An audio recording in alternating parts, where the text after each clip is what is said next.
법과정치의 거꾸로 동영상 민주정치의 이념과 원리입니다. 자, 이 단원에서 배울 것은 민주주의의 이념과 그리고 민주주의의 기본 원리를 배웁니다. 민주주의의 이념, 그러니까 민주주의가 담고 있는 중요하게 생각하는 생각들, 그리고 민주주의를 운영하는 기본 원리를 배우는 게 이 단원의 목표입니다. 민주주의의 이념부터 살펴보면 민주주의의 이념의 최고는 이제 인간의 존엄성입니다.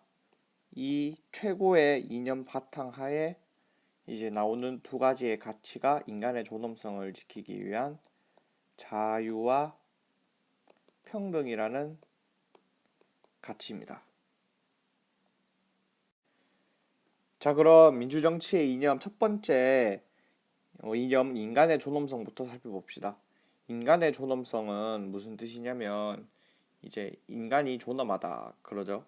그 말은 풀어서 얘기하면 인간은 단지 인간이라는 이유만으로 존중받을 필요가 있다. 이런 소리입니다.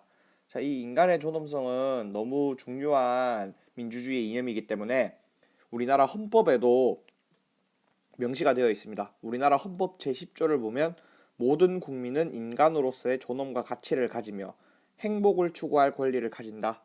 국가는 개인이 가지는 불가침, 누구도 침범할 수 없는 기본적 인권을 확인하고 이를 보장할 의무를 진다. 이렇게 명시하고 있습니다.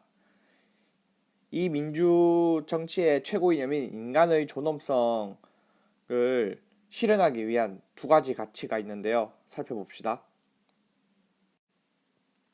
자, 일단 첫 번째 이념인 자유부터 살펴봅시다. 이 자유를 크게 자세히 살펴보면 두 가지 의미의 자유로 구분할 수가 있어요. 소극적 자유와 적극적 자유로 구분할 수 있는데 일단 소극적 자유부터 살펴봅시다. 소극적 자유는 이제 국가로부터의 자유라는 말로도 쓰이는데 이것은 어떤 의미냐면 간섭이 없는 상태예요. 간섭. 근데 우리가 지금 배우는 게 정치잖아요. 민주주의에서 소극적 자유라고 얘기를 하면 간섭이 없는 상태인데 이 간섭을 하는 대상이 바로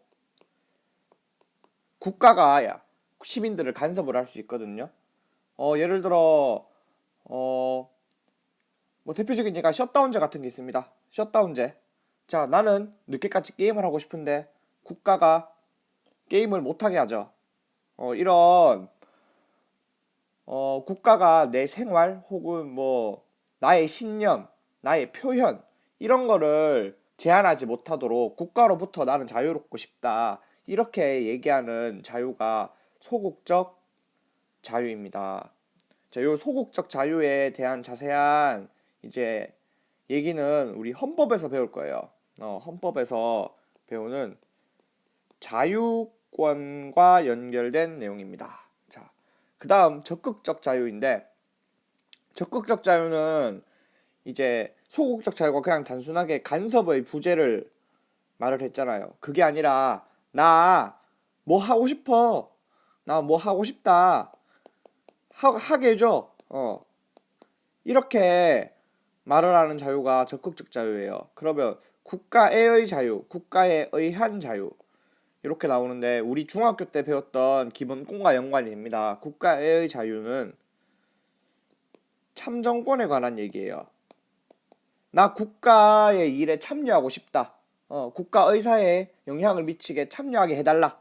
이렇게 말을 하는 자유 참정권 플러스 국가에 의한 자유는 국가가 나한테 인간다운 삶을 살도록 해줘. 나 인간답게 살고 싶어. 사회권에 관한 내용입니다. 네. 소극적 자유, 적극적 자유 조금 추상적인 개념이라서 어려울 수 있는데 자, 핵심 포인트 소극적 자유는 그냥 나 가만히 냅둬 이렇게 말을 하는 자유였습니다. 적극적 자유는 적극적이잖아요. 나 뭐 하게 해줘. 국가야 나 뭐 하게 도와줘. 이렇게 말을 하는 자유가 적극적인 자유입니다.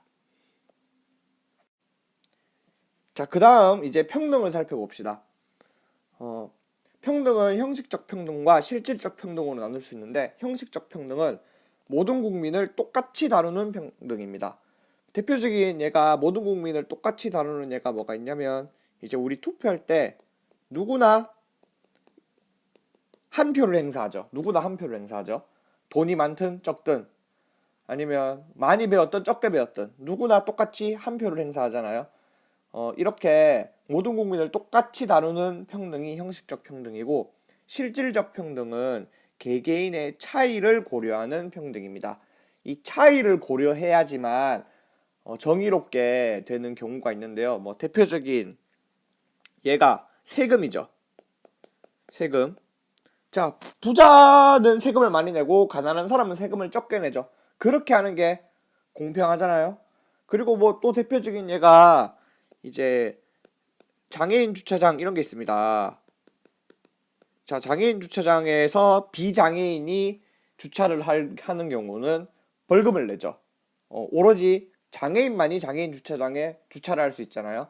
근데 만약에 이런 걸 없애고 누구나 똑같이 주차를 해라 이렇게 하는 게 오히려 더 불공평한 거죠.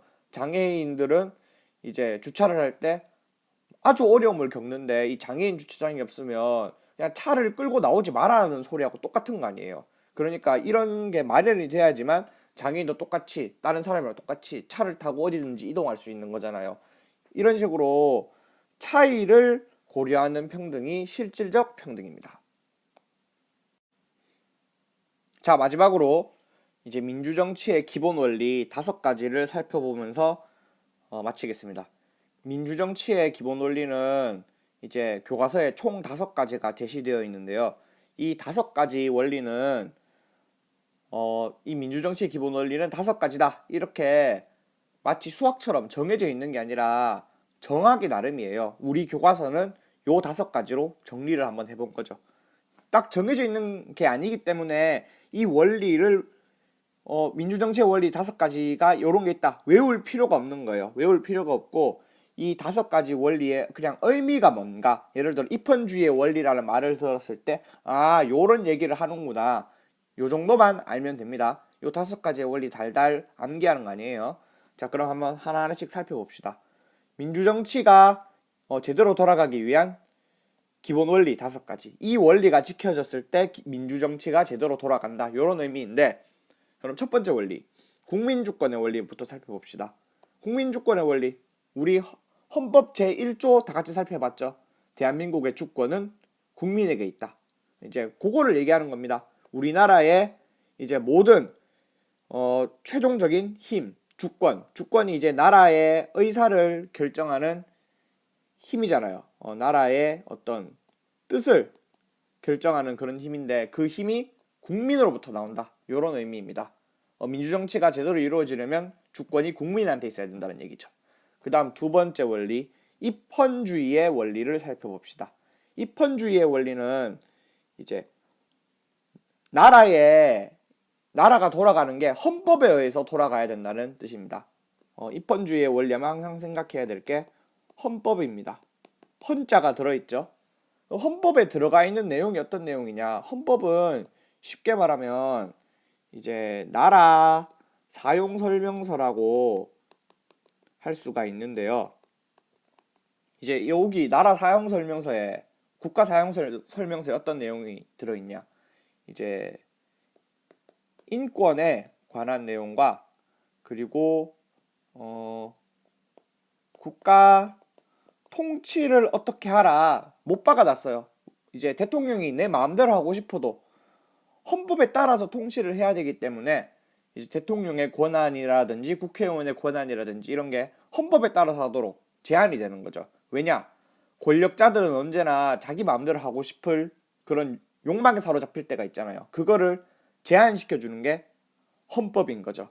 그럼 이렇게 권력자의 이제 권력을 제한함으로써 지켜주는 게 국민의 인권인 거죠. 쉽게 말해서 이제 통치자가 함부로 국민의 인권을 침해하지 못하도록 헌법으로 제한하는 원리, 그게 바로 입헌주의의 원리입니다.